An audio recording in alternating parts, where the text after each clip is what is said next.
Alright, have no folks with Bull, Marcos with 265 numbers after the name, a little Black Ops 2 footage over here, man. And maybe we'll talk some World War II here, maybe we won't, I'm not 100% sure, but I want to share you guys this game. It was a good game I had. Standoff, backwards compatibility, all that jazz that we're playing over here. With the Remy, which I'm not 100% good with, we can talk about it a little bit later, but the main reason why I'm sharing this video is, I think there's a record for me in host migrations in this game. This is by far the most host migrations I've ever seen. I feel pride in it. I feel like hopefully, you know, it makes me feel proud, and I hope that it's true that I caused some of these host migrations, and not caused because of poor internet, just caused because of rage quitting that we cause people to do. It's an interesting culture, man. Like I don't know, man. I don't know if it's millennials. You call whatever it is, man. But I've never once like raged quit. Like I honestly I could say that. Yeah, I'm pretty confident. I've never once left the game because I was losing. If anything, it motivates me more. Like when I'm down, I try to like be the one. I'm like, oh fuck that, I'm flipping that. Ooh, curse, my bad. Fuck that, I'm flipping that. We'll just curse that. That's alright. If this video isn't rated PG, I'm looking to take pride and flip that. Even when I used to, sometimes we would go on Black Ops 1 and we play like Demolition, and like your team would lead like mad pin down spawns because the damn game was built in such a way that everybody could just annihilate you the whole damn time if they get you in that rhythm or whatever, if you came in late or whatnot. Even then, I would still stick in the game and just be a jackass to those guys and end up being like the one that breaks through it, or end up being the one that goes positive on a whole negative team. Like I took pride in that and I enjoyed that. I don't understand the rage quit culture. I don't know what you get out of that. I guess the immediate satisfaction that you're not getting your ass kicked for that like particular moment. But like odds are you probably will get your ass kicked again. Like it's not. I don't know. To me, it's not.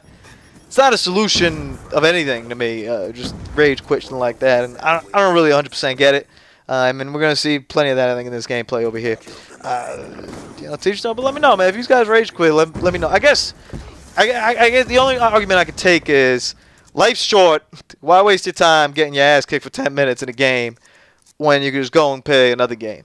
And the funny thing was this game too, so that was like a really big issue back in the day. And duty now, for the most part, one of the big pluses that we've seen we don't really give credit to.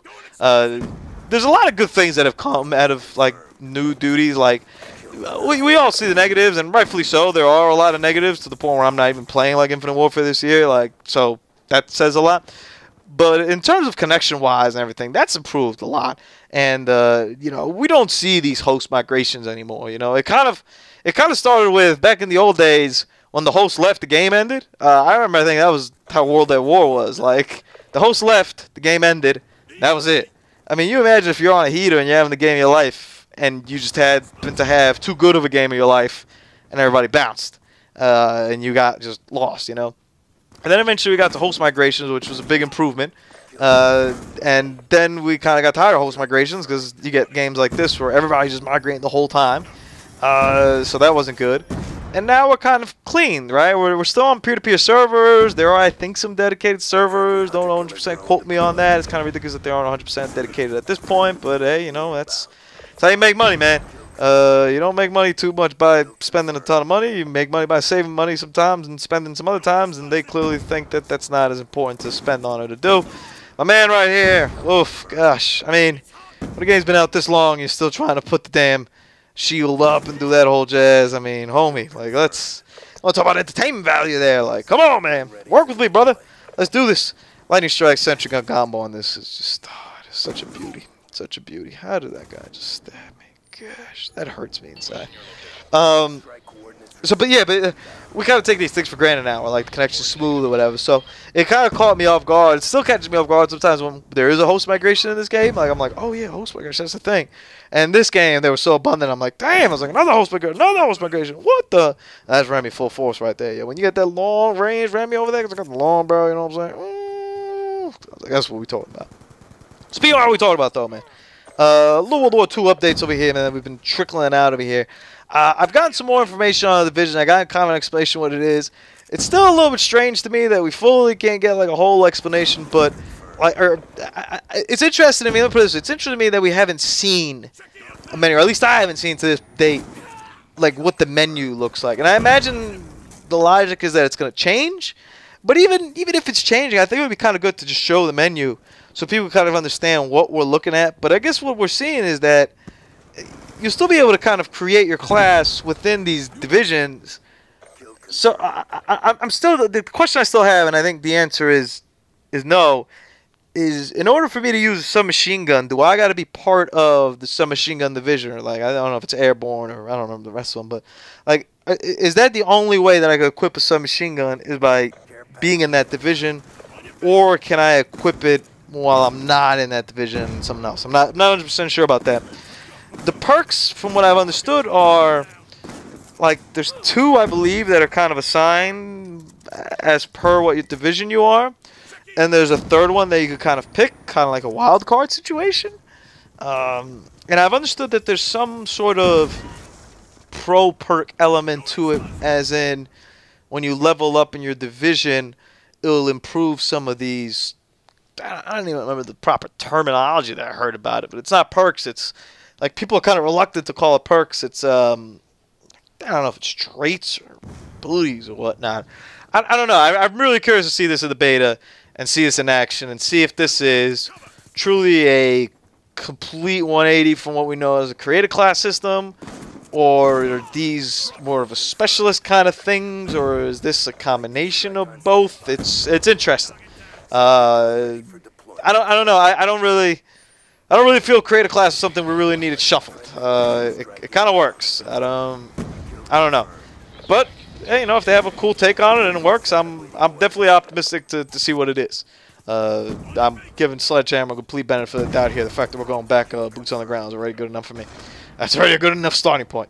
They showed off War. That I have seen a lot of, and it seems to be kind of a objective-based game mode. The part I don't understand, I guess it's just waiting the timer out, is the only things I've seen of War is when you're playing on offense, and, you know, for example, there's kind of like breaking down a wall and like helping out a tank go by and holding down positions as a team, like offensively and whatnot. And I guess defensively you're just trying to make sure that tank doesn't go by. I just haven't really seen that. I don't know what that looks like when you win. I don't know if that's just like someone comes in and blows up the tank, or if it's literally like time's run out, you won. I don't know 100% how that looks, but that's a matter of playing it or whatnot. But I think it's cool. I think it's a much more expanded idea over what War was in World at War. To the point where it's not even maybe necessarily a similar comparison, just in the simple fact that it's an objective-based game mode as well. That one was used to take points. Here you have a bunch of other different stuff. There's vehicles in that, right? So we have like the tank and whatnot, which you kind of mount, but you can't drive. It's all NPC driven. So I think they found a pretty good balance with that. And I was also pretty happy to see that tanks are only in that mode and not present anywhere else, which is pretty cool. When I saw the trailer at first, and I was like, it's like not completely opposed to tank speed on multiplayer maps, but kind of don't really need them. You know, if World War is a representation, they were cool in that game, and it was fine, but it wasn't anything enjoyable. And to me, the map, like CeeLo, to me, it didn't gain anything with tanks. You know, it was kind of a pain in the ass to have people like in tanks and have to like use your anti-tank class and all that jazz to get them out of there and whatnot. The rest of the modes seem kind of like our chalk modes that we've seen, kind of domination, TDM. They showed us a little bit. They said they will have a form of uplink that fits the era. Curious to see what that is. That'll be pretty interesting. But you know, I don't normally play kill confirm, so hopefully there's a kill confirm mode over there. Streaks, which are always a biggie for me. They looked pretty cool. They looked Black Ops 2-ish in a very or Black Ops 3-ish in a very interesting way. You know, you got UAV, counter UAV, which kind of has a little quote that says it takes down UAVs, which I was like, that'd be a pretty cool addition, a pretty cool buff to that. I'd consider running at that point. They're kind of on the lower tier. There's the single bomb, which kind of plays like a Predator missile almost. Looks like you kind of control it. There seems to be like a mortar thing, I think, or something, where you can kind of pick 3 points, which kind of looks like a lightning strike of sorts. The one that I thought was really cool, and that I'm excited, and hopefully it isn't just straight trash when we play it, is the paratroopers, which kind of felt like raps in a certain sense, where just dudes got dropped on the map and they were your boys and they shot people up. Kind of like spiky balls that land on the ground and mess people up. I don't think they'll be as effective as the spiky balls, but I hope they are. The big streak, though, that I think that was available at the time was you kind of control your own like fighter jet thing or whatever and kind of fly around and shoot that. I don't really see too much gameplay out of that, or any gameplay action. I think about it. I'm excited for that. There's also seems to be like some sort of Warthog kind of strike as well. So it seems like they're mixing in between previous Call of Duty titles and mixing and matching. As long as we can get some damage in them, I'll be pretty cool with them. But let me know what you guys think, man, about what we've seen so far in World War II. I'm still cautiously optimistic. More optimistic than I was previously, though. That's for sure. Your boy Marcos, man. Deuces. Do we got another host migration here or what?